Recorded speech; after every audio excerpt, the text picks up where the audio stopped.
कई बार ऐसा होता है साधक के जीवन में कि अगर उनकी किशोर अवस्था है, उस समय उनके मन में बहुत संघर्ष पैदा हो जाता है, क्योंकि उनका मन आध्यात्म में रम रहा है और वो अपने लिए अपने गुरु से कुछ पूछते हैं, गुरु निर्देश करते हैं, तो मन से एक उत्पन्न होता है कि हाँ मुझे ये करना है, मेरे गुरु की आज्ञा है। लेकिन जब वो घर जाते हैं तो माता पिता जो होते हैं वो उनके लिए सांसारिक अपेक्षाएं ले बैठे होते हैं और वहाँ पे एक साधक के मन में द्वंद्व आता है कि अब क्या करूं।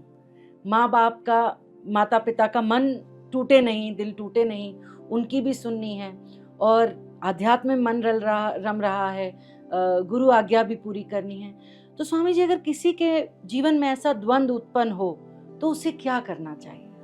अध्यात्म जो, यही तो अध्यात्म है। अध्यात्म यही तो बताता है कि संसार में अध्यात्म कैसे निकाला जाए।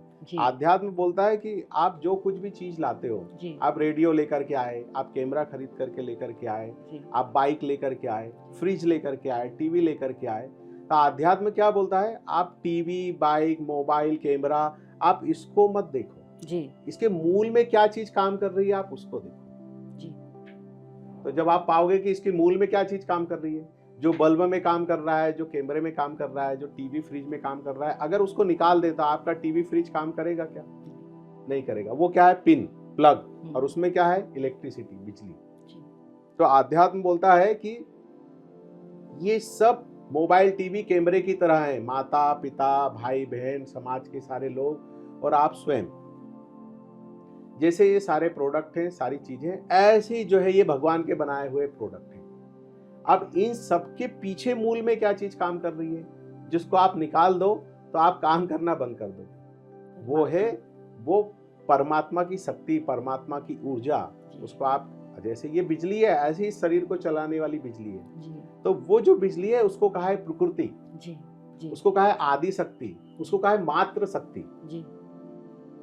और जो आत्म तत्व है उसको शिव से संबोधित किया है, उसको गीता में पुरुष से संबोधित किया है। पुरुष अर्थात आत्मा, पुरुष अर्थात मेल और फीमेल नहीं, पुरुष अर्थात आत्मा।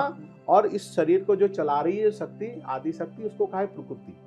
वही प्रकृति बाहर व्याप्त है ऊर्जा रूप में, और वही प्रकृति हमारे शरीर के अंदर व्याप्त है ऊर्जा रूप में। तो हम जो भी भोजन वगैरह ग्रहण करते हैं उसमें से वो प्राण जो है ऊर्जा को ले लेता है और प्रकृति से ये शरीर चल रहा है, ये प्रकृति के साथ चल रहा है। तो आध्यात्म उसको अंदर उतरने के लिए बोलता है। और जब आप इसको पकड़ लोगे, जब आप इसको पकड़ लोगे तो आपका ध्यान उस पर ही केंद्रित होगा, बाहर की गतिविधियों पर आपका मन नहीं अटकेगा। अब माँ है, माँ में भी वही परमात्मा की शक्ति है, पिता में भी वही परमात्मा की शक्ति है, वही आपके भाई बंधुओं में परमात्मा की शक्ति है, और आपके अंदर भी वही परमात्मा की शक्ति है। तो माया के वशीभूत होकर के कोई व्यवहार भिन्न भिन्न कर सकता है भाई, उसके अंदर जो है अलग अलग तरह से, कैसे हम ऐसे बोलते हैं ना कि इस लैपटॉप के अंदर अलग तरह का सॉफ्टवेयर इंस्टॉल है, दूसरे लैपटॉप कंप्यूटर में दूसरा सॉफ्टवेयर इंस्टॉल है, तो जैसा सॉफ्टवेयर इंस्टॉल है वो वैसा वर्क कर रहा है। तो आप उस वर्क से ना प्रसन्न होगे ना दुखी होगे, आप उसमें चिपकोगे नहीं।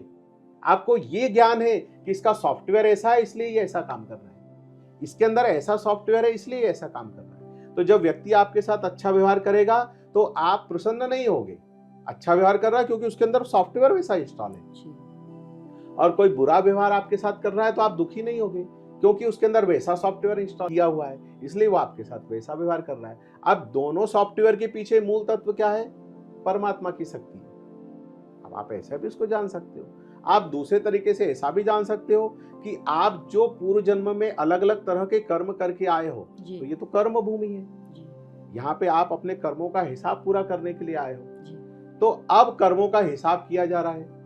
अब वो कैसे हिसाब होगा? वो कोई परमात्मा आकर के तो आपको कोई डायरेक्ट आकर के तो कोई चीज नहीं घटने वाली है, तो वो माध्यम के द्वारा घटती है, माध्यम के द्वारा घटती है। कभी आप किसी का कुछ बिगाड़ करके आए, कभी किसी का भला करके आए। ये सांसारिक सारी चीजें जो आप, ये तो लगातार चल रही है, चेन के साथ जुड़ी हुई, एक साथ चेन की कड़ियां होती है ना, इस तरह से कर्म एक दूसरे के साथ जुड़े हुए होते हैं। तो उन्हीं कर्म बंधन के कारण कोई जो है आपका पूर्व जन्म में जो मित्र था वो भाई बन गया, कोई आपकी बहन थी वो इस जन्म में पत्नी बन गई, कोई पूर्व जन्म में माता थी वो इस जन्म में पिता बन गई।